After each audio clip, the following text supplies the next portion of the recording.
Bonsoir mesdames, voilà, très heureux de vous retrouver pour ce shiur du jeudi soir, de ce jeudi soir exceptionnellement. Je vous remercie d'abord d'être présente. Je sais que c'est pas facile puisque on est à veille de Shabbat. Mais voilà, donc on va dédier le cours évidemment comme d'habitude pour le Rav docteur Rav Eliaou Ben Gracia et Chaim, et également pour le Rav Agaon Rav Mesod Ben Esther. Je serai Leinu Nishmatam. Alors, on va parler de la paracha de... On va traiter un sujet qui est essayer de voir la vie du bon côté. Ouais, on va essayer de réfléchir à ça et à travers la paracha de Vaïgash. Ouais, c'est en rapport à la paracha de Vaïgash. Vous savez que... En fait, je vais introduire de cette manière. Vous savez que Yosef, il a un jour rêvé. Ouais, il l'a fait à deux reprises. Il est arrivé de deux rêves qu'il a raconté à ses frères. Et il leur a dit une fois que vous étiez des gerbes, en fait, qui se pliaient et se prosternaient devant ma gerbe. Et une autre fois, il a dit, vous étiez des étoiles qui se prosternaient devant la mienne, devant mon étoile, devant moi. Et à ce moment-là, hein, ses frères l'ont mal pris. Ils l'ont mal pris, ils ont dit, la réaction qu'ils ont eue, c'était Amlor Timlor Alenu. Est-ce que tu vas régner sur nous? Est-ce que tu vas, Timlor Timshol Banu, est-ce que tu vas régner et gouverner sur nous? En fait, ça a été mal perçu dans la mesure où effectivement qu'est-ce que voulait dire ce rêve si ce n'était on allait se soumettre à toi. À part ça, hein, ils ont vu leur père Yaakov qui faisait des différences avec entre Yosef et ses enfants. C'est marqué là-bas qu'il a offert une kétonette passim, ce fameux vêtement de fine laine. Il étudiait la Torah avec lui, il avait un rapport privilégié avec lui. Les enfants voyaient qu'il aimait cet enfant plus que tous les frères de Yosef. Et donc ça se voyait, on voyait il souriait à son fils, etc. On nous explique que, en fait, il avait un attachement particulier avec Yosef. Ce qui paraît un peu logique pour des parents, parce que Yosef, ils avaient le même visage, en fait, il y a quelque chose qui les rattachait, c'était leur visage, ils se ressemblaient, en fait. Et tout ce qui se ressemble, ça semble. À part ça, il était Ben Zekounim, le fils de sa vieillesse, c'est-à-dire qu'on s'attache à l'enfant, au dernier enfant qu'on a pu avoir, pour l'instant, c'était le dernier. À part ça, il est l'enfant de la femme qu'il aime, qui était Rachel. Et donc tous ces éléments, ces ingrédients, en fait, ont fait qu'il y a un rapport très privilégié avec Yosef, plus encore que les autres. Et à part ça, hein, le comble, c'est que il va lui offrir cette fameuse kétonette passive, ce fameux vêtement qui va marquer la différence, dit l'Agma dans Shabbat d'Afioud, que à cause de ça, le fait qu'il a été méchané ben abanim, c'est-à-dire qu'il a fait des différences entre les enfants, ça a créé de la haine. À cause d'un petit vêtement, finalement, on va tous se retrouver en Égypte. Voilà ce que dit le Midrash. À cause de cette différence qui a été faite. Maintenant, la question, c'est de savoir pourquoi on interprète de cette manière. C'est-à-dire que il y a deux façons de comprendre les événements qui nous arrivent dans la vie. Soit dans l'exemple que je vous donne de celui de Yosef et de ses frères, c'est une famille extraordinaire, tous des tzadikim, toutes les femmes sont des tzadkaniot, Yaakov c'est un tzadik gadol, un grand tzadik, et on est une famille de tzadikim. Mais parmi cette famille, il y a un enfant qui est spécial, qui est très spécial, qui s'appelle Yosef. Il a de l'intelligence exceptionnelle, c'est un enfant brillant, intelligent, parce que Ben Zekoulim, c'est aussi qu'il était le fils de la sagesse, il retrouvait de la sagesse particulièrement chez cet enfant, et donc il lui enseignait la Torah à lui en particulier. Il est courageux, il défend ses petits frères devant ses grands frères. Il a des vocations particulières, il a des connaissances particulières. Il est parfait, il est exceptionnel cet enfant. Et donc plutôt que d'être fier de cet enfant, ouais, si on était des frères, on avait une famille extraordinaire, on avait un frère exceptionnel comme celui-là, on devrait être fier d'avoir un frère comme ça. Ouais. Et là, on voit que c'est l'inverse qui se passe. Comment ça se fait qu'on est dans un terrain de jalousie et de haine, et pas dans un terrain de fierté d'avoir un frère pareil? Pourquoi le fait d'avoir entendu ce rêve, ça a forcément entraîné chez les frères de Yosef, disons, une forme d'animosité qui est créée par le fait qu'il ait pu dire vous allez vous prosterner à moi, vous gouverner, etc. À part ça, hein, ils l'ont haï pour ce qu'il a dit aussi, parce qu'il a fait du lachonara sur ses frères. Tous ces éléments ont créé des choses qui sont effroyables. Plutôt que de discuter et d'avoir un rapport de fraternité avec lui, ils ont eu un rapport qui était de conflit, en fait. Mais je voudrais comprendre pourquoi, en fait, on est dans un terrain de conflit. Ouais, et pas dans un terrain de haine et de jalousie. Évidemment, tout ce que marquait la Torah, évidemment, c'est pas conscient, évidemment, c'est très clair que c'est pas conscient. Tout ce que la Torah nous dit, c'est simplement nous dévoiler la source des choix qu'ont pris les frères de Yosef pour le juger et le condamner. Ouais, la Torah nous dit que c'était la haine et la jalousie. La jalousie va entraîner la haine. La jalousie, c'est quoi? C'est le fait que y ait Le fait il a un avoir, qui est l'intelligence, la beauté, le rapport à son père, les cadeaux qu'on lui fait, tous ces avoirs en fait dérangent. On est au départ jaloux des avoirs des autres. Et après qu'on est jaloux des avoirs des autres, alors on le haït. Ouais. Il y a des gens qui sont très intelligents, qui s'imposent. Vous avez compris, qui sont des vrais patrons dans la vie. Et c'est soit des gens qui sont adulés par les autres, soit des gens qui sont haïs par les autres. Soit on ne les supporte pas ces gens-là, soit on les adule. C'est comme ça. Et ben c'est un peu ça, Youssef. C'est quelqu'un qu'on pourrait adorer, qu'on pourrait. Maintenant, parlant de tzadikim, on a du mal à comprendre comment on est arrivé à avoir de la haine et de la jalousie. Alors évidemment que c'est inconscient chez eux. Pourquoi je vous dis ça? Parce que on va voir c'est marqué dans le Shla Kadosh qu'ils ont jugé Yosef. Ils ont jugé Yosef.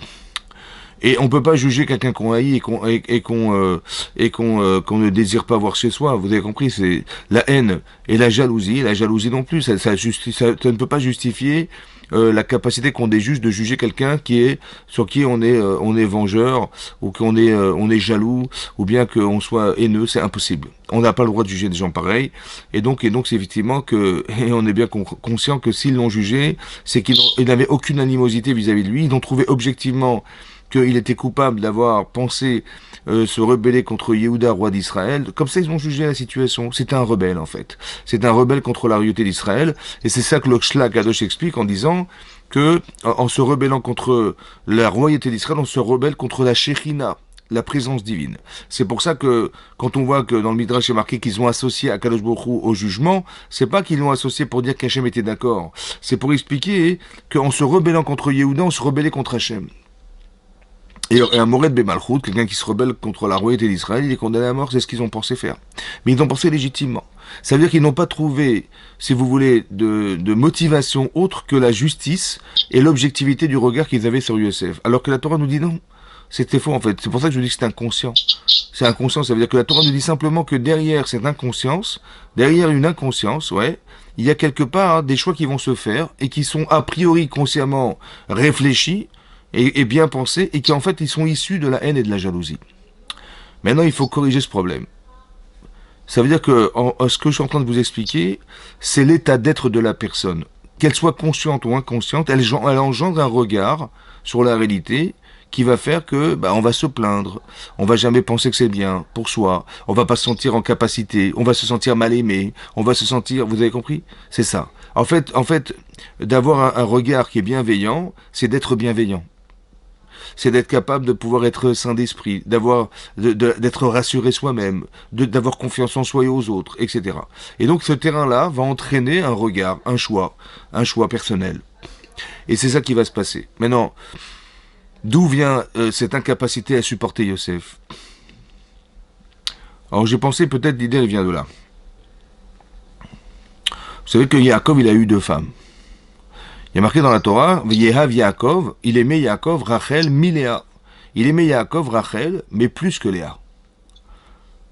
Et donc, finalement, il y a une femme qu'il a désiré épouser, et il y a une femme qui s'est, entre guillemets, sentie obligée d'épouser. Parce qu'il a compris qu'il devait épouser ces 2 femmes, il a compris. Bon. Et donc, il y a une femme qu'il aimait, il aimait les 2, mais une plus que l'autre. La femme qu'il a pensé être sa vraie femme, c'était Rachel. C'est pour ça qu'il va voir son beau-père en lui disant « Je vais épouser Rachel Bitra Aktana, je vais épouser Rachel et personne d'autre. » Donc il était convaincu que c'était la femme qu'il devait épouser. Et finalement, il a compris qu'il devait aussi épouser Léa. Il avait 2 femmes en fait, mais une qu'il aimait plus que l'autre. Et là c'est marqué dans la Torah, Vayar Hachem a vu, Kisnu à Léa. Que Léa était haïe par son mari. Et là on a du mal à comprendre 2 choses. Un, pourquoi c'est Hachem qui voit, et 2, comment c'est possible qu'il ait pu voir quelque chose qui n'existe pas chez Yaakov. Il n'y a pas marqué qu'il haïssait sa femme, il y a marqué qu'il aimait moins sa femme. Et comment Hachem il a vu de la haine là où il y a un manque d'amour. Alors, en fait, l'idée c'est ça. C'est ce que dit le Ohr HaChaim HaKadosh, que si Hachem a vu, c'est que c'était pas conscient. Si on avait été présent, on n'aurait jamais vu la différence. Seulement, elle est inconsciente, cette différence. Et donc, Hachem, qu'est-ce que fait Hachem? Ouais, pour arriver à gommer cette différence d'amour qu'il y avait entre Yaakov et sa femme Léa, alors il va Iftach et Rachma. Il va ouvrir la matrice de Léa, et Léa et Rachel va rester stérile. Va Iftach et Rachma, il va lui ouvrir sa matrice, ça veut dire qu'elle était stérile, mais il va, pour essayer de combler le manque d'amour qu'avait Yaakov pour sa femme, il va ouvrir sa matrice, vers Rachel Akara, et Rachel va rester stérile. Ça veut dire que ça valait le coup qu'elle reste stérile pour arriver à quelque chose. À faire quoi? Alors, évidemment, ça c'est vu du ciel. Ça veut dire qu'Hachem, voilà ce qu'il a pensé faire. Maintenant, sur la terre, on n'a pas l'impression de comprendre ça. Parce que, quelque part, j'imagine que Yaakov, il préférait avoir des enfants de Rachel, la femme qu'il aimait, que d'avoir des enfants de la femme qu'il aimait moins, qui était Léa. Et il sait exactement l'inverse qui va se passer. Il va avoir des enfants. Ses premiers enfants, les 3 premiers enfants qu'il aura, ils vont être issus de la femme qu'il aime moins, entre guillemets moins. Qu'est-ce que voulait faire Hachem? En fait, Hachem, il voulait permettre à cette femme, qui était Léa, d'être aimée par son mari, à l'égal de Rachel. Et donc comment il va faire? Il va faire que le bonheur qu'il aura d'être père grâce à elle va combler le manque d'amour qu'il avait d'elle. Et on va se rendre compte que ce problème n'est pas forcément solutionné puisque tous ses enfants, oui, Léa va appeler ses enfants au nom de son problème de couple. Elle va appeler le premier enfant Shimon, Réhouven, parce que Ra'a Hashem Be'oni, elle a dit, elle a appelé Réhouven parce qu'elle a vu qu'elle souffrait. Elle souffrait avec son mari. Le deuxième enfant, elle l'appelait Shimon. Shimon Shamar. Qui Shama Hashem. Hashem a entendu qui Snou Anochi que j'étais haï. Et le troisième, elle l'appelait Lévi parce elle s'est dit comme dit Rashi, qu'elles étaient 4 femmes, il y avait 12 enfants possibles. Elle savait elles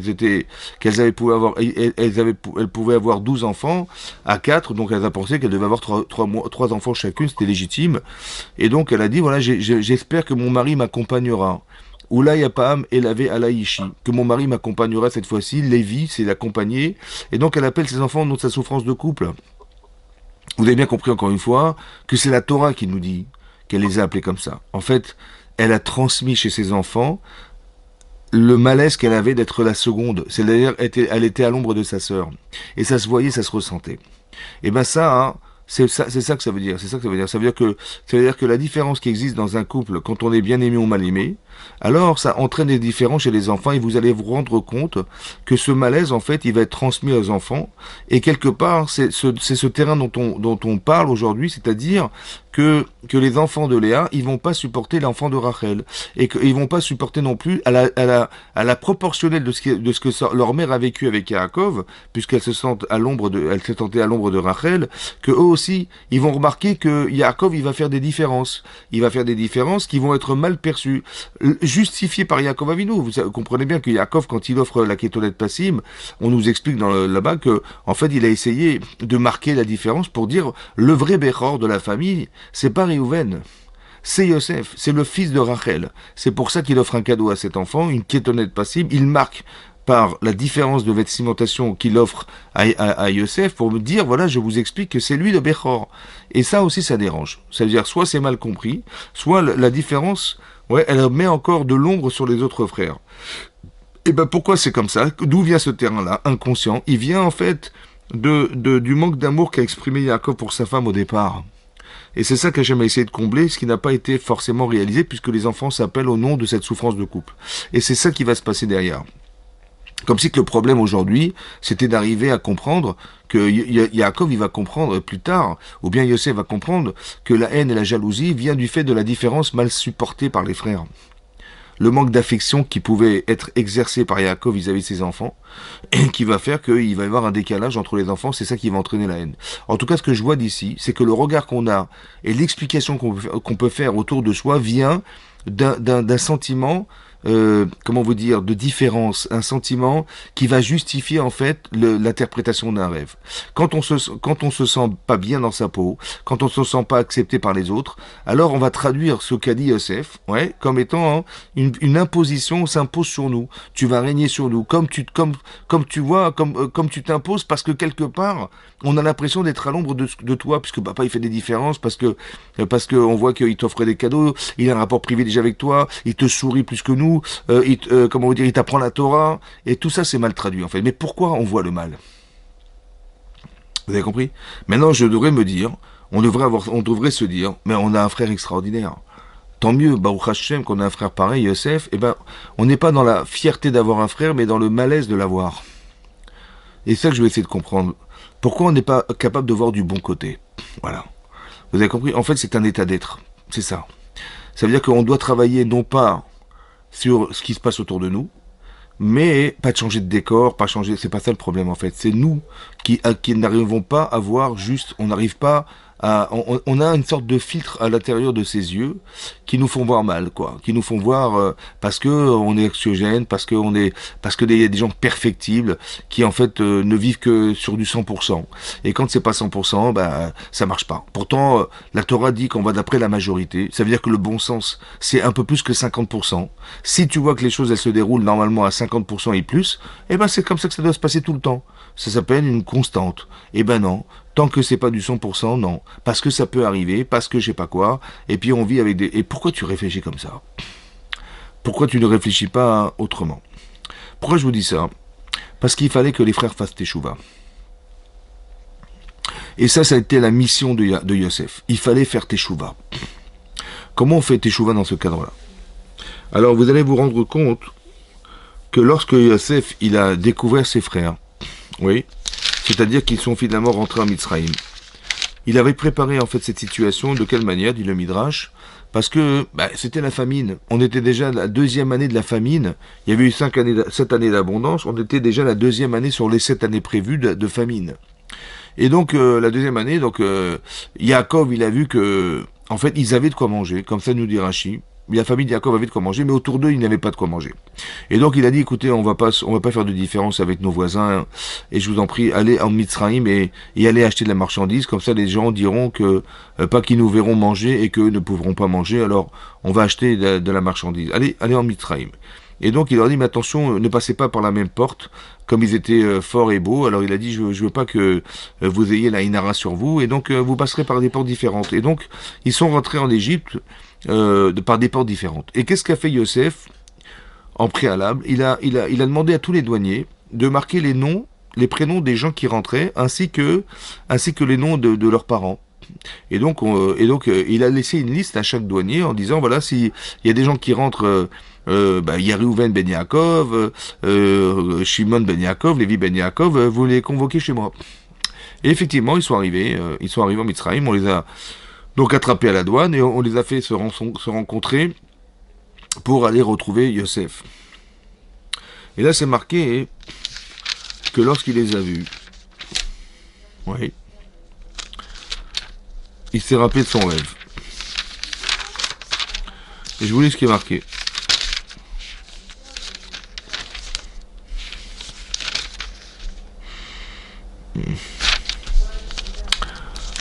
Pardon, c'est dans Parashat Miketz. Là-bas, c'est marqué. Voilà. Voilà. C'est marqué Vayaker Yosef et Techav. Yosef a reconnu ses frères. Ve'em lo ikiru'u. En revanche, eux ne l'ont pas reconnu. Vayiskor Yosef et Chalomot, Asher Chalam. Et là, il s'est souvenu de ses rêves qu'il avait rêvés. Vayomer Aleem, il leur a dit, Meragli Matem. Vous êtes des espions. L'irhot et tervat aris batem. Vous êtes venus voir la nudité de pays. Vous êtes venus voir. Ervat haaretz. L'irhot ervat haaretz. Alors Meragli Matem, pourquoi il leur a dit vous êtes des espions? Il leur a dit mais comment ça se fait que vous êtes passés par des portes différentes? N'est-ce pas, c'était pour convoiter la terre, le pays d'Égypte, pour savoir Ervat haaretz. Ervat haaretz, c'est la nudité de la terre, c'est-à-dire la fragilité, ce qu'on cache en fait, ce qu'on devrait cacher. Vous avez été fouillé et voir ce que vous avez essayé de dévoiler, les faiblesses, la fragilité de ce pays. Voilà ce qui est marqué. Voilà ce qu'il leur a dit. Mais qu'est-ce qu'il a voulu dire? Il leur a dit comme ça. Vous êtes des Meraglim. Il s'est rappelé de son rêve, il a dit vous êtes des espions. En fait, il leur a dit mais pourquoi vous avez espionné mes rêves? Vous êtes rentré dans mon rêve, ouais, j'ai raconté, et en fait vous avez vu Ervat haaretz. C'est-à-dire que inconsciemment, il aura introduit dans la tête que mais comment ça se fait que vous avez été des espions? Des espions, vous êtes rentré dans mes rêves, vous avez exploré mes rêves, et vous êtes ressorti et vous avez condamné mes rêves. Mais pourquoi vous avez condamné mes rêves? Pourquoi vous avez vu Ervat haaretz? Pourquoi vous avez pensé mal? Pourquoi vous n'avez pas pensé que finalement, je sais pas, j'ai pas compris ce qu'il a voulu dire. Qu'est-ce que ça veut dire se prosterner devant mon frère? Je sais pas. Au final, il s'avère que c'était roi d'Égypte. Mais vous auriez dû être Dan les Kavzurut, c'est-à-dire que vous auriez dû voir de façon favorable. Ou bien vous aurez dû dire, bon, il dit n'importe quoi. Ou bien vous aurez dû dire à votre père, vous aurez dû consulter votre père en disant, mais regarde, à dire à papa, regarde, il est arrivé comme ça se fait pas, je sais pas, traite ce sujet, vois avec lui, mais pourquoi vous avez jugé, vous avez condamné? Pourquoi vous êtes passé à l'acte?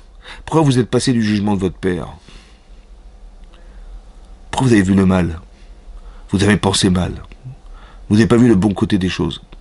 Ça veut dire quoi? Ça veut dire que pourquoi tu n'as pas vu la grandeur d'âme de Yosef? Pourquoi tu n'as pas su voir les capacités qu'il avait intellectuelles? Pourquoi tu n'as pas su voir qu'il était très spécial cet enfant? Brillant, intelligent, courageux. Pourquoi tu as pas vu ça? Tu as vu juste ce que je t'ai dit. Tu as vu ce que tu avais cru, en fait, comprendre. Mais c'est pas ça que j'ai voulu te dire. Pourquoi tu as vu le mal? Vous avez compris? Pourquoi tu vois pas le bon côté des choses?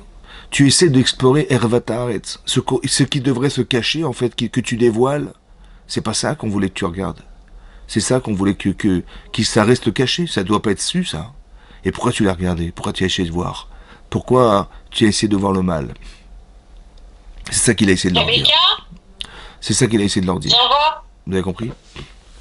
Ça veut dire qu'en fait, il leur a expliqué qu'il y a des choses qu'on peut voir, et il y a des choses qu'on peut pas voir. Il y a des choses qu'on devrait se refuser à voir. Hervata Haaretz. On n'a pas le droit de se plaindre. Vous avez compris? On n'a pas le droit de voir le mal. Et c'est ça qu'il aurait introduit au départ. Après, ça n'a pas forcément fonctionné, puisque ça a sûrement aidé dans la Teshuvah, mais ça n'a pas fonctionné. Après, il va trouver un autre moyen de leur faire Teshuvah, c'est l'histoire de Binyamin. Qu'est-ce qu'il a fait? Il leur dit Berlaim Kachot. Il leur a parlé très durement. Très durement. Mais il a fait exprès, en fait. Parce que quand finalement, il leur a dit vous êtes des espions, je vous crois pas, il a dit mais nous sommes innocents, nous sommes émettes avec toi. On n'est jamais venu explorer la terre. Kenny Manachnou, on est des gens émettes, des gens de vérité. Il a dit je vous crois pas. Vous m'avez dit que vous avez un petit frère, j'y crois pas une seconde. Et donc il a dit je vais vous mettre en prison pendant 3 jours. Au bout de 3 jours, ils sont ressortis et il a gardé Shimon en prison parce que, comme par hasard, Shimon, parce qu'on sait que Shimon et Lévi ensemble, ils ont détruit la ville de Shrem, donc il les a bien séparés tous les deux. Et ça les a pas alertés du tout.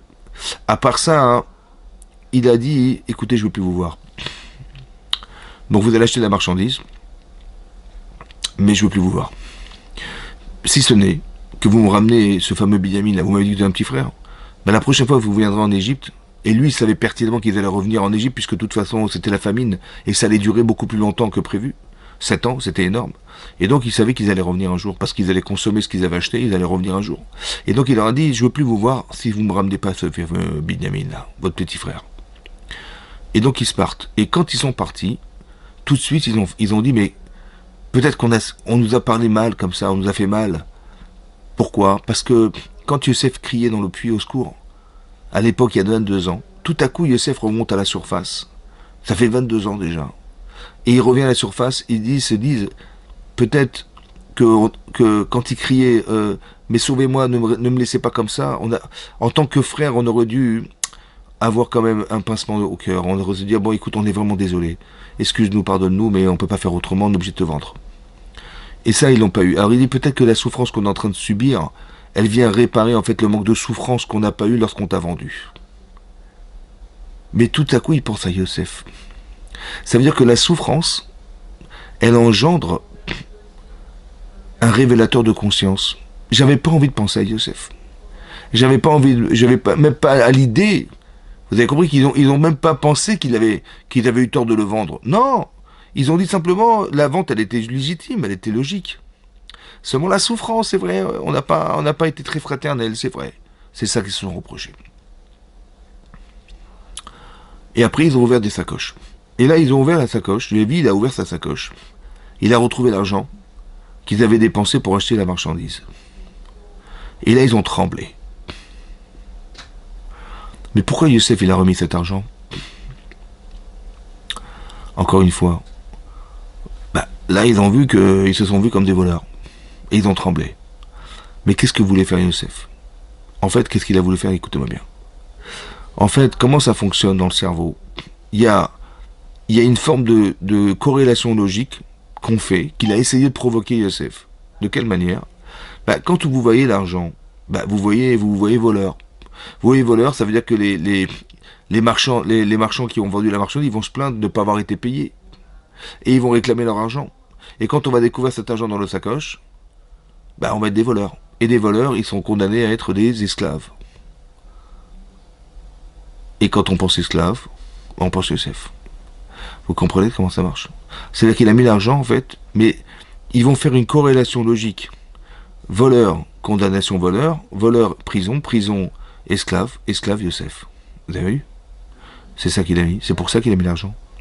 Encore une fois, il est en train de creuser le fossé qui existe entre eux, mais qui va libérer cette conscience de se dire, mais est-ce que Bepro, il aurait tellement aimé qu'il pense à la vente de Yosef? Et finalement, qu'est-ce qui va se passer? Ils vont consommer tout ce qu'ils ont acheté. Et leur père va dire, écoutez, il va leur dire, il faut retourner en Mitzrayim. Il faut racheter de la marchandise, on pourra pas survivre. Et là, Yehuda va leur dire, va dire à son père, papa, mais tu sais bien que on a dit à cet homme qu'on ne pourra jamais retourner en Mitzrayim si on n'est pas accompagné de Binyamin. Il a dit, mais qu'est-ce qui vous a demandé de parler de cet enfant? Qu'est-ce que vous avez été raconté de comment était composée votre famille? Mais vous voulez que quoi? Que je disparaisse? Vous voulez que cet enfant disparaisse comme est mort son frère en chemin et sa mère en chemin? Voilà ce qu'il leur a dit. Et là, Yehuda, il va se porter garant. Il va dire, papa, écoute, je me porte garant de te ramener cet enfant. Et si je le ramène pas, j'aurai fauté tous les jours de ma vie. Et Rashi Ayamim, les jours de sa vie, tous les jours de sa vie, c'est que dans ce monde-ci, et dans le monde futur, il garantit son monde futur. Il dit, voilà, je suis prêt à perdre mon monde futur, j'aurai fauté. Et donc ils partent. Arrivés en Égypte, ils sont finalement reçus chez Yosef, chez le vice-roi d'Égypte. Et là, il leur a dit, excusez-moi, voilà, je m'étais trompé. Je pensais que vous étiez des espions, finalement vous aviez raison, vous avez un petit frère, vous m'avez ramené ses frères, vous avez été des gens de vérité, donc je vous crois. Et donc il les reçoit, ils mangent, ils boivent ensemble, et après ils repartent. Et là quand ils repartent, Yosef il remet l'argent qu'ils avaient dépensé après avoir racheté de la marchandise en Égypte, et il met quasiment sa coupe personnelle dans la sacoche, fait mettre dans la sacoche de Binyamin. Et là, ils sont pourchassés, rattrapés, et là on leur dit, mais parmi vous, il y a quelqu'un qui a volé la coupe du roi. La coupe du roi, avec laquelle il faisait des divinations, des incantations. Et donc, ils vont fouiller, du plus grand au plus petit, ils vont trouver la coupe dans la sacoche de Binyamin, et là, regardez la réaction des frères. Ils savaient pertinemment, dit Rashi, que jamais Binyamin n'a volé quoi que ce soit. Mais ils ont dit, Elohim matza et avon avadecha. Elohim matza et avon avadecha. Dieu a trouvé la faute de serviteur. Alors on va tous devenir des esclaves. Vous avez vu? Ils auraient dû porter plainte. Ils auraient dit, c'est quoi ce complot là contre nous? C'est quoi cette histoire là de soi-disant on est des voleurs, on n'est pas des voleurs, et on aurait porté plainte, et nous on aurait... Non. En fait, ils ont très bien compris que c'était Minash Shamaim. Et que c'était Akadosh Baruch Hu qui avait envoyé tout ça en fait pour les condamner. Les condamner à quoi? Les condamner à avoir vendu Yosef. C'est pour ça qu'ils ont dit Avadim, ils ont précédé le châtiment qu'Hachem aurait dû leur envoyer. Pourquoi? Parce que faire teshuva, c'est pas simplement regretter. De dire, ah oui, j'ai compris, ah oui, ça se fait pas, j'ai honte, je recommencerai plus, c'est fini, je prends sur moi de pas recommencer, etc. Non. Il faut que j'arrive à construire ma personne pour ne pas recommencer. Mais donc il y a quelque chose, il y a un rapport comportemental à la chose, c'est ça la teshuva. Et donc ils ont dit, pour qu'on arrive à faire teshuva, d'avoir vendu Yosef esclave, il faut qu'on devienne des esclaves. C'est-à-dire que quand tu vas vivre à l'esclavage, tu vas comprendre, mais comment tu as pu faire, comment tu as pu imaginer vendre Yosef esclave. Ça veut dire qu'il fallait absolument... Ah. Il y a un problème de son là. Je sais pas. Il fallait absolument qu'on vive la chose pour avoir le sentiment d'avoir manqué de respect vis-à-vis de Yosef. Il fallait absolument être des esclaves pour ressentir ce qu'on a provoqué chez notre frère de l'avoir rendu esclave. Là, on fait teshuva. Là, je regrette. Là, je sens profondément l'erreur que j'ai faite. Mais sinon, ça reste intellectuel. Vous avez compris? Et c'est pour ça qu'ils ont provoqué ce Hanesh, entre guillemets. C'est pas une punition, c'est la thérapie de leurs problèmes, en fait. Il fallait absolument qu'on devienne des esclaves pour avoir le véritable sentiment et la honte d'avoir vendu Yosef esclave.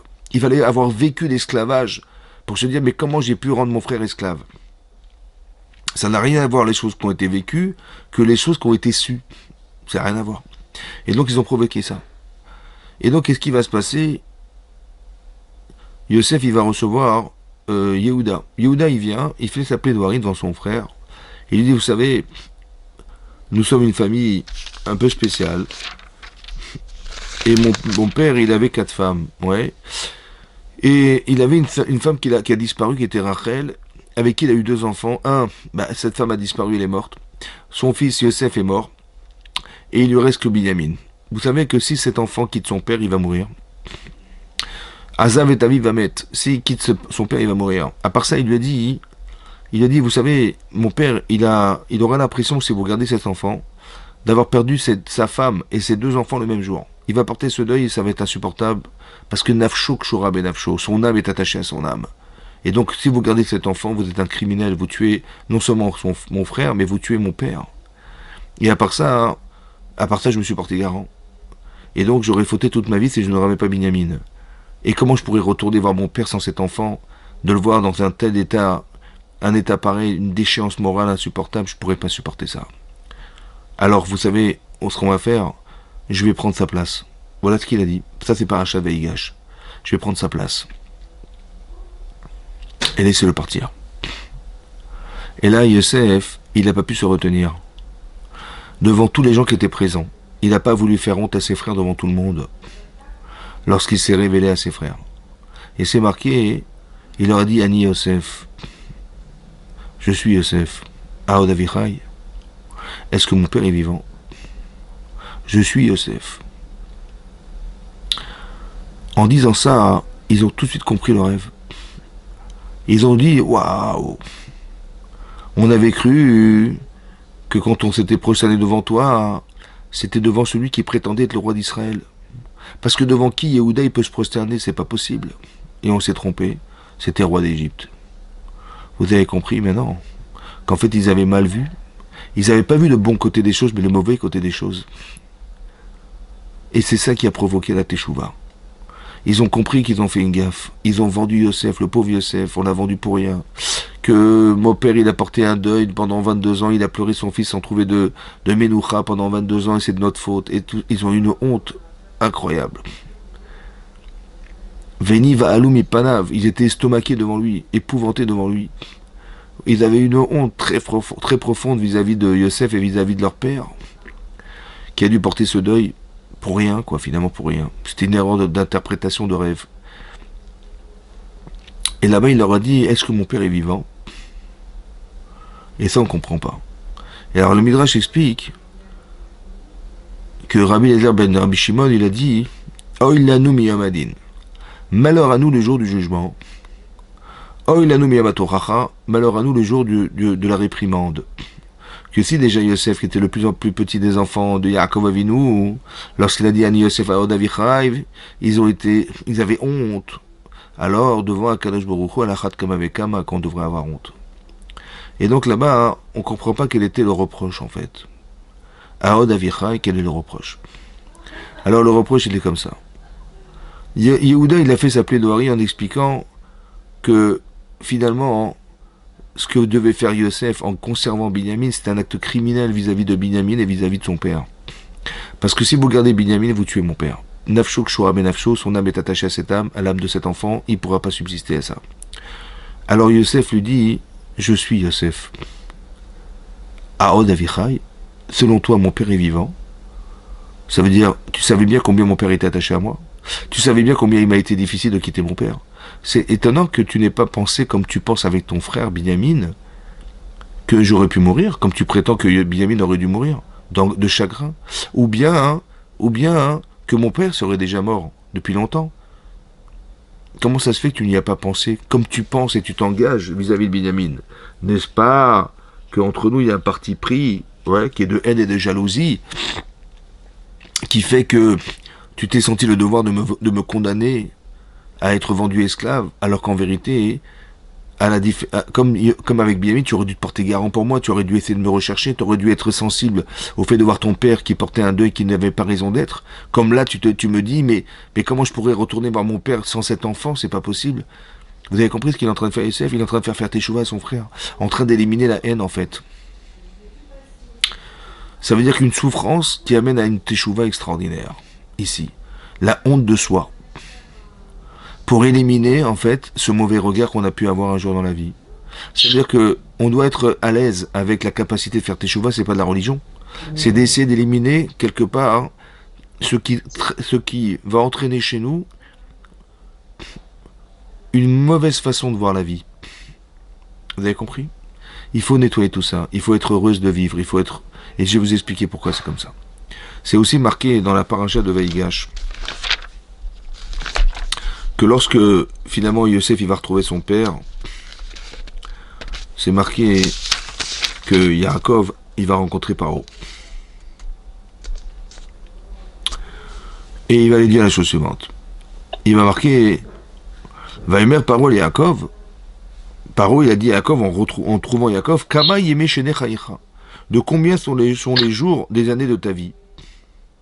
Vaïmer Yaakov el Paro, il va répondre Yaakov à Paro, Yeme Shenech Megorai, Shloshim Omeat Shana.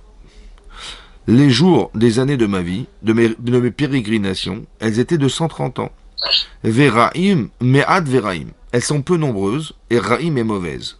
Ayu Yeme Shenech Hayai étaient les jours des années de ma vie. Velo Isugo et Yeme Shenech Hayai Avotai, Bime Megoreim, ils n'ont pas atteint les jours des années de la vie de mes pères pendant les jours de leur pérégrination. Et donc il s'est plaint de sa vie qui était dramatique. C'est vrai qu'il a eu une vie très très compliquée puisque il a failli mourir avec Esav, il a failli être escroqué pendant 20 ans chez Lavan. Ça a été très difficile de rester émettre, d'être un homme véritable dans une ambiance d'escroquerie permanente. Il s'est jamais vengé contre son beau-père, etc. Donc il a vécu des souffrances, il a dû se battre, il a dû vu Esav arriver pour le tuer et il a réussi à le vaincre par la teshuva. Ensuite il a eu l'histoire avec Dina et avec Yosef, etc. Très très difficile, la famine, il a vu Shimon en prison, c'était très compliqué, il a vu très compliqué. Et donc il se dit, ma vie était dramatique, voilà ce qu'il a dit. Là-bas, il y a dans le Chumash, il y a le Zigné Dat Balatosfot, là-bas, Dat Zigné Balatosfot, qui explique que, en fait, ce qui a posé comme question au Paro, et ce qu'a répondu Yaakov Avinu, en fait, ça lui a été compté. Le Midrash dit, mais comment tu as dit Hachem, comment tu as pu penser que c'était pour le mal? Bah, écoute, je t'ai sauvé de Lavan, je t'ai sauvé de Esav, tu as retrouvé Dina, tu as retrouvé Yosef, et toi tu te plains. Comment tu veux dire que ma vie était mauvaise? Et là-bas, c'est marqué, dans le Zigné d'Ad Balatosfot, là-bas, il explique que, en fait, on lui a enlevé 33 ans de sa vie. Il aurait dû vivre 180 ans, comme a vécu Yitzhak Avinu, son père, et il a vécu 147 ans, on lui a enlevé 33 ans de sa vie. C'est-à-dire qu'on a compté la question de Paro, et plus la réponse de Yaakov. Ça veut dire que, ici, vraiment, le jugement est l'extrême, mais c'est pour nous expliquer à nous ça. Bien sûr, on n'est pas des Yaakov Avinu, on n'est pas des grands tzadikim comme ça. Un jour de vie de Yaakov, c'est extraordinaire, donc on avait 33 ans de sa vie, vous imaginez, comme c'est grave, mais quelque part, on voulait nous apprendre une chose pareille. Arrête de te plaindre. Arrête, tu vois bien que tu vis des choses heureuses. Il y a des choses merveilleuses dans ta vie. Ouais, pourquoi tu ne regardes que les ombres qui te dérangent et que les... En fait, on fait pas le bon choix. On voit pas le bon côté des choses. Et c'est ça qu'on voulait nous apprendre ici, en nous disant que, à travers le fait que Yaakov, il dit à ses frères, mais pourquoi vous m'avez mal jugé? Pourquoi vous avez vu le mauvais côté? J'ai tellement d'avantages qui auraient pu, normalement, vous faire contrebalancer ce rapport à ma vie, et vous avez vu que le mauvais côté des choses. Ici, Yaakov, pareil, il se plaint de sa vie, il dit, ouais, ma vie était malheureuse et tout, et Hachem, il dit, mais je t'ai sauvé. En fait, tout ce que tu as vécu, ça a été réparateur. dans ta vie, ça n'a pas été quelque chose qui était chas v'shalom de penser que ça a été mal vécu, mais c'est comme ça. Et là-bas, il explique que pourquoi, en fait, on a compté la question de Paro. On n'aurait pas dû compter la question de Paro. On aurait dû compter les années, les jours, les mots, pardon, qui ont été mentionnés par la réponse que Yaakov il a faite à Paro, et pas par la question que Paro lui avait proposée. Alors on explique comme ça, il explique là-bas, le Ramban aussi dit la même chose. Il dit qu'en fait, quelqu'un il vit des choses dans sa vie, normalement, ça ne doit pas se voir sur lui. Que ça doit, s'il a souffert, ça ne doit pas se voir. Parce que c'était toujours les Tova. Donc si le physique est touché, ouais, c'est que c'est pas normal. Et donc il explique que en fait, il paraissait tellement vieux et touché par la vie, qu'il a dit mais quel âge tu as? Il paraissait extrêmement vieux, Yaakov Avinu. Il a dit mais quel âge tu as? Le Midrash dit qu'il y avait Bilam qui était présent, et Paro demande à Bilam mais c'est qui cet homme? Et Bilam il a cru que c'était Avram Avinu, tellement il était vieux. Et comme il ressemblait à Avram Avinu, il a cru que c'était Avram Avinu. Mais il devait être extrêmement vieux. Mais tout ça accablé par ce qu'il a vécu, et comme si qu'on voulait nous dire mais tout ce qui t'arrive en vérité a un sens. Donc essaie de te dire mais c'était les Tovato. Les Tovat Avram Avinu, c'était pas pour m'accabler ou pour me et c'est évidemment que évidemment qu'on ne parle que de choses compliquées à comprendre parce que ce qu'a vécu Yaakov c'est exceptionnel, mais quelque part nous le moussa qu'on en tire c'est d'arriver à traduire la Tova qui existe dans ce que je vis et pas de voir le mauvais côté des choses dans ma vie. Oui. Un petit peu comme c'est marqué dans les Pirkei Avot, dans les Pirkei Avot c'est marqué la chose suivante. C'est marqué comme ça. Il y a marqué ou Aya Omer, donc c'est Rabbi Yaakov, ou Aya Omer, donc c'est marqué dans les Pirkei Avot, Perik Dalet, Yafa sha'achat bitshuva ma'asim tovim, ba'olam hazeh mikol chayil haba. Yafa sha'achat. Il est beau ce moment de tshuva et de ma'asim tovim dans ce monde, mikol chayil haba. Plus que toute la vie future, plus que l'éternité. Incroyable. Par contre, Yafa sha'achat shel korat ruach ba'olam haba. Par contre, le plaisir qu'on a dans le monde futur, celui-là, il est Mekol Chayil Hazeh, on ne pourra jamais trouver de plaisir aussi intense dans le Olam Haba que dans ce monde. C'est impossible. Il n'y a pas de quoi payer. C'est ce que l'Agma dans Kiddushin a dit là-bas.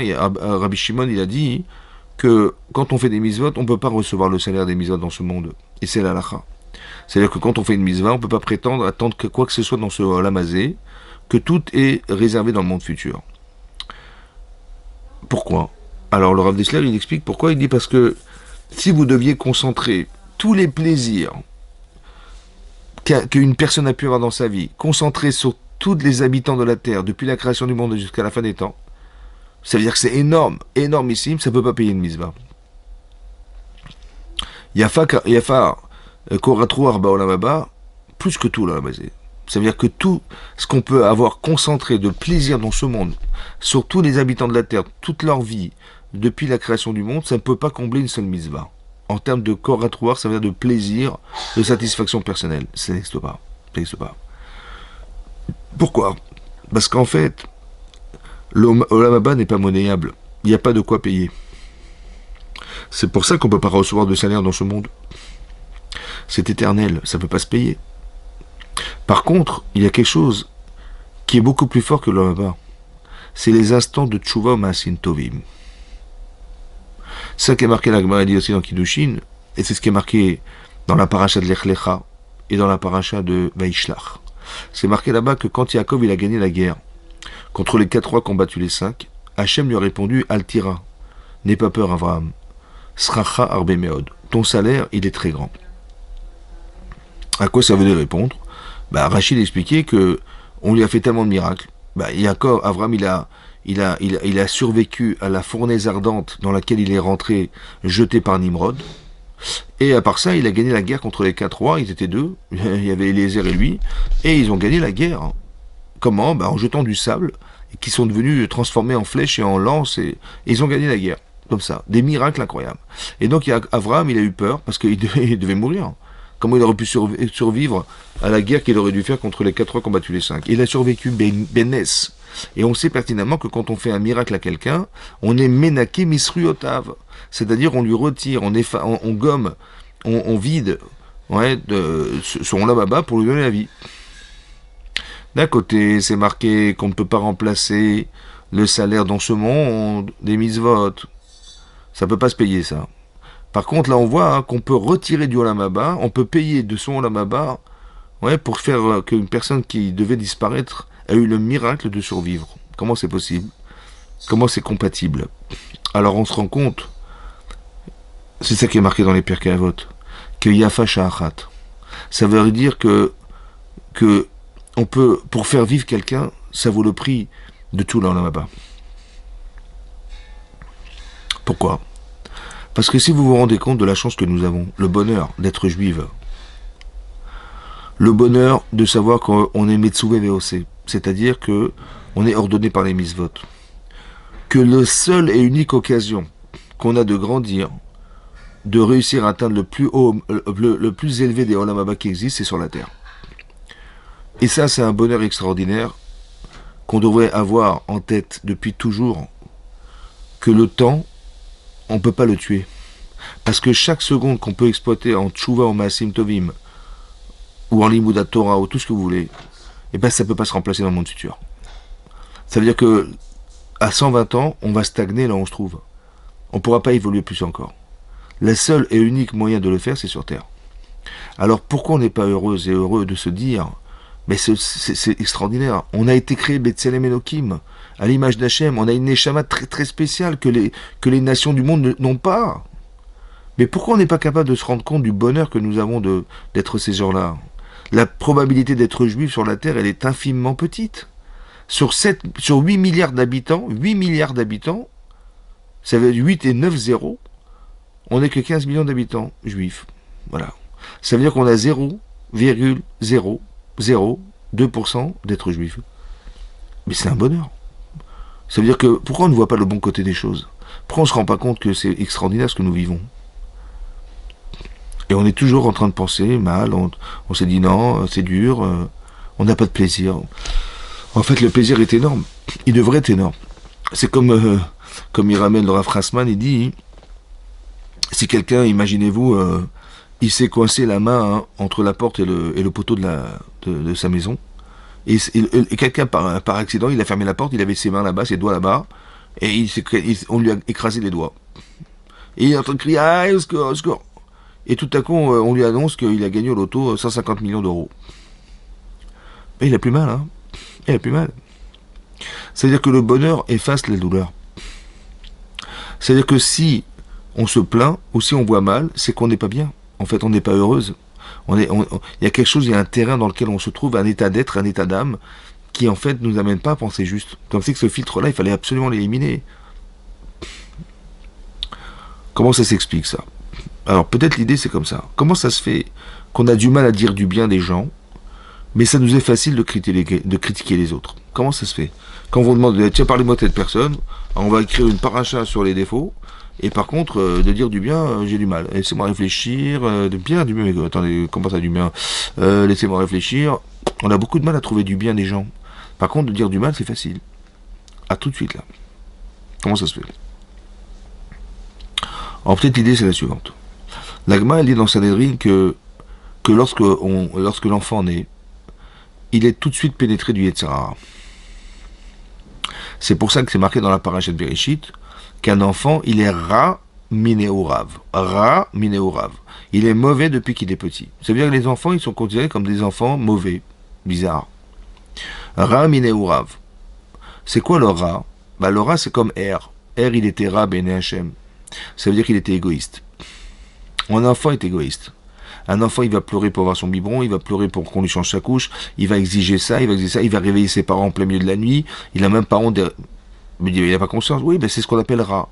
Ra, ça veut dire que il n'a pas la conscience en fait de déranger. Il se sent pas contredit par quoi que ce soit. Il n'y a pas de bien pour se sentir mal. Il est Ra Mineorav. Égoïste qu'il est de croire que et puis il exige, il demande, il réclame, etc. Mais non. On sait qu'une fille, elle devient bat mitzvah à 12 ans, et un garçon, il devient bar mitzvah à 13 ans.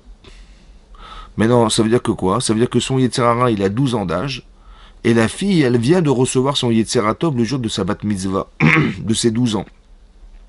Ça veut dire que le Yetzer Hara Tov, le fait de partager, d'avoir de l'empathie, comment on va dire, de vouloir donner, de vouloir, comment dire, partager, tout ça, hein, ça ne vient qu'à l'âge de 12 ans, réellement. Et donc son Yetzeratov, il a un jour, et son Yetzerara, il a 12 ans. Et son Yetzerara, il a 13 ans, monsieur, et son Yetzeratov, il a un jour. Et vous allez comprendre que bizarrement, jusque-là, il était très gentil, ce garçon, et cette fille était très mignonne, tout gentil. Et tout à coup, elle arrive à 12 ans, 13, 14, 15 ans, 16 ans. Waouh! Crise d'adolescence. Et le garçon, c'est pareil. Jusqu'à quel âge? Jusqu'à 18 ans. C'est entre, on va dire, 14 ans jusqu'à 18 ans. C'est la guerre à la maison. Mais laissez-moi tranquille, laissez-moi décider, laissez-moi sortir. Je sais pas, les enfants, ils se rebellent contre leurs parents, ils deviennent insolents et on les comprend pas. Et quand on dit mais attends, mais non mais vous comprenez pas les jeunes. Et puis à votre époque c'était différent. Et c'est bizarre comment qu'est-ce qui leur arrive là, ils se rebellent, là, qu'est-ce qui leur arrive? En fait, ce qui se passe, c'est comme ça. En fait, le Yitzhara qui est dans le cœur de ses enfants, il se rend compte que finalement, ils font des mises-votes. Ah bah oui. Ils commencent à évoluer. Alors on va les rebeller. On va les faire se rebeller contre leurs parents, contre la référence. En fait, sous prétexte d'indépendance, sous prétexte que oh, c'est bon, on a été sevrés, ça y est, ça suffit, laissez-nous tranquilles, laissez-nous vivre. En fait, d'un côté, c'est superbe, parce qu'ils veulent être indépendants, c'est magnifique. Seulement, hein, ils n'ont pas les moyens de leur indépendance. C'est ça le Yetzirah. Alors, on va leur dire, écoute, je suis très fier de toi, magnifique, extraordinaire, que tu sois un enfant indépendant, mais j'ai rêvé de ça. Seulement, hein, tu sais, t'as pas forcément les moyens de ton indépendance. Donc si je peux t'aider, si je peux t'accompagner en tant que père ou mère, y a pas de problème, si tu veux te confier à moi. Et puis il dit non, mais de toute façon, on vit pas la même époque, vous comprenez pas les jeunes, etc. Ok. Alors, qu'est-ce que tu veux faire? Je vais faire ça, je vais faire ça. Je dis ok. Mais écoute, je pense que c'est pas bon pour toi. Mais je vais te dire ce qui va se passer. Tu vas faire ça, et après il va se passer ça, et tu verras que tu vas le regretter. Je dis mais non, mais vous comprenez rien, on ne vit pas la même époque, comme c'est qu'on n'avait pas vécu les mêmes expériences qu'eux, mais comme dans le contexte dans lequel nous vivons, c'est pas le même contexte qu'à l'époque, alors ils pensent qu'on c'est différent. Bon, et alors ils se sont trompés une fois, effectivement, papa et maman avaient raison, 2 fois, 3 fois, 4 fois. Et puis ils se rendent compte que papa il n'a pas tort, ou maman n'a pas tort, et là on devient des confidents. Vous avez compris, il ne faut pas se rebeller contre ça, c'est lié de Sarah en fait. Mais pourquoi on est comme ça? Parce que ça fait 12 ans qu'on se plaint. Ça fait 13 ans qu'on se plaint. Et même avant d'avoir de la conscience, ça va prendre encore 18 ans, 19 ans. Ça veut dire qu'en fait, pourquoi on est critique sur les choses, on a un filtre négatif? Parce que depuis le départ, depuis longtemps, il y a du Yetzirah dans l'homme, et dans la femme, et dans les petits-enfants. C'est comme ça. C'est pour ça qu'on a du mal, parce que depuis qu'on est petit, on se plaint, depuis qu'on est petit, on réclame, depuis qu'on est petit, on est des petits, alors on dit, mais on doit recevoir, on doit avoir, on est exigeant, on a de l'insolence. Mais c'est comme ça, mais c'est parce qu'on est rame et néorave. Et donc, c'est lorsque veut Hachem, en fait, il a créé ça, pourquoi? Parce qu'il veut absolument qu'on fasse des choix qui soient puissants, contre soi-même. Il faut que tu sois logique et que tu sois émette contre toi-même, contre ce Yetzirah qui veut te faire dire le contraire.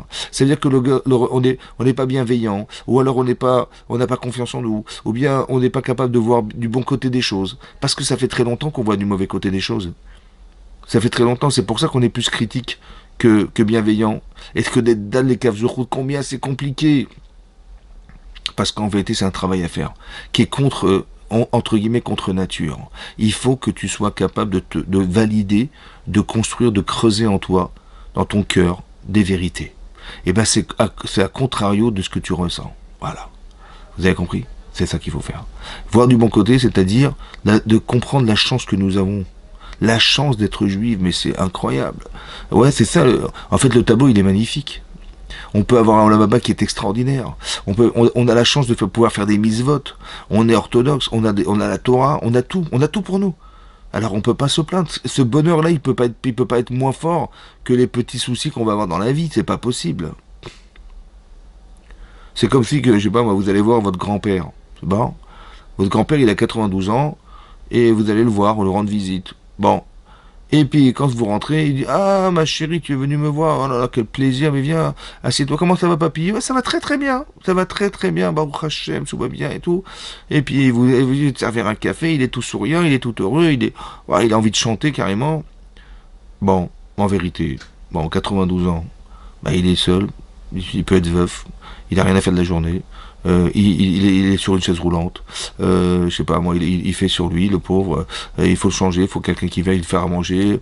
Il est malheureux, et il est tout le temps en train de regarder par la fenêtre ce que font les autres. Et puis il souffre, il a mal au dos, il a mal au ventre, il est pas bien, il dort mal. Donc quand il a dit à sa fille ou à sa petite fille, ah là là, quel bonheur et tout. Mais quel bonheur de quoi? En fait, le bonheur qu'on peut lui procurer d'aller le voir, il est plus fort que la souffrance. Ça veut dire que quand on se plaint, c'est qu'on n'est pas assez heureuse.